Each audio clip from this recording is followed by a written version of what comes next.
Bismillahirrahmanirrahim. Assalamualaikum warahmatullahi wabarakatuh. Perkenalkan, nama saya Ganjar Winanjar, peserta Latsar CPNS Pemerintah Kota Bandung, Angkatan 53 Kelompok 3. Saat ini saya akan membahas mengenai komitmen mutu. Penyelenggaraan pemerintahan yang baik dan bersih sudah menjadi keniscayaan di era reformasi saat ini. Berbagai upaya telah dilakukan untuk mewujudkan keniscayaan tersebut, namun dalam implementasinya masih belum sesuai harapan. Hal ini ditandai dengan banyaknya keluhan masyarakat atas buruknya layanan ASN. Misalnya, pertama, terkait dengan maraknya kasus korupsi sebagai cerminan pemerintahan yang tidak efisien, banyaknya program pembangunan sarana fisik yang terbengkalai sebagai cerminan ketidakefektifan roda pemerintahan. Ketiga, kecenderungan pelaksanaan tugas yang sebatas menjalankan rutinitas kewajiban sebagai cerminan tidak adanya kreativitas untuk melahirkan inovasi. Keempat, masih banyaknya keluhan masyarakat karena tidak puas atas mutu layanan aparatur sebagai penyelenggaraan layanan kurang bermutu. Selanjutnya kita bahas pengertian mengenai pertama, efektif. Efektif adalah melakukan sesuatu yang benar, tepat sasaran, atau sesuai tujuan. Efisien adalah melakukan sesuatu dengan cara yang paling benar. Tujuan tercapai dengan menghemat tenaga, pikiran, waktu, dan sumber daya lainnya tanpa mengurangi tujuan itu sendiri. Inovasi adalah cara utama di mana suatu organisasi beradaptasi terhadap perubahan-perubahan pasar, teknologi, dan persaingan. Mutu adalah suatu kondisi dinamis berkaitan dengan produk, jasa, manusia, proses, dan lingkungan yang sesuai atau bahkan melebihi harapan konsumen atau pengguna. Mutu produk dan jasa adalah seluruh gabungan sifat-sifat produk atau jasa pelayanan dari pemasaran, engineering, manufaktur, dan pemeliharaan di mana produk atau jasa pelayanan dalam penggunaannya akan bertemu dengan harapan pelanggan. Selanjutnya mengenai manajemen mutu. 1. Mutu hakikatnya ada dalam persepsi masing-masing orang.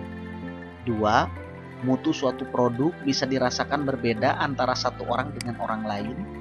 3. Mutu perlu dikelola sedemikian rupa sehingga persepsi orang terhadap mutu suatu produk lebih seragam. Nah, salah satu konsep untuk menstandarkan mutu adalah dengan total quality management. Apa itu total quality management? Nah, kita pahami trilogi total quality management. Yang pertama adalah quality planning. Kualitas perencanaan dari setiap yang direncanakan agar menghasilkan mutu yang berkualitas. Kemudian setelah direncanakan, maka ke tahap yang kedua yaitu quality control, mengawasi kegiatan yang dilaksanakan.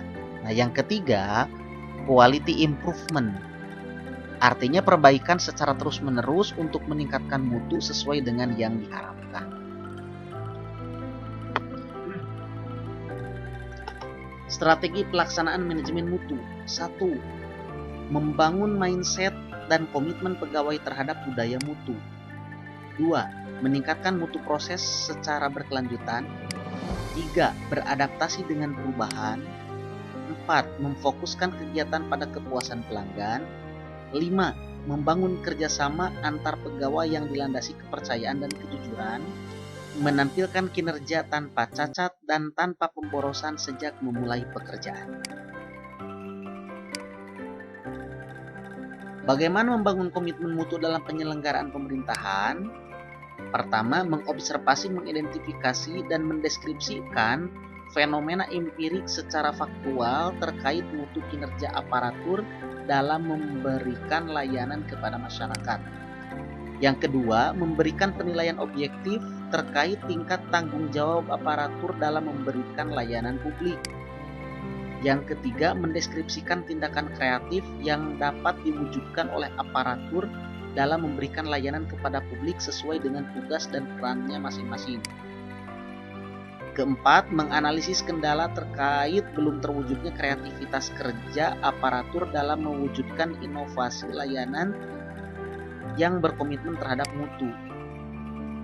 Kelima, menganalisis faktor-faktor pendorong untuk meningkatkan kinerja aparatur yang kreatif, inovatif, dan komitmen terhadap mutu. Aktualisasi nilai dasar komitmen mutu dalam pelaksanaan tugas aparatur akan mendorong terciptanya iklim atau budaya kerja unggul yang dapat menumbuhkan keberanian untuk menampilkan kreativitas dan inovasi. Dengan demikian, pergeseran orientasi kerja diarahkan untuk memotivasi aparatur mengubah mindset menjadi layanan bermutu. Kedua, orientasi kerja bukan pada kewajiban menjalankan rutinitas kegiatan, melainkan pada semangat pengabdian untuk memberikan layanan publik yang terbaik dan siap menghadapi berbagai kendala. Orientasi aparatur bukan dilayani, melainkan melayani.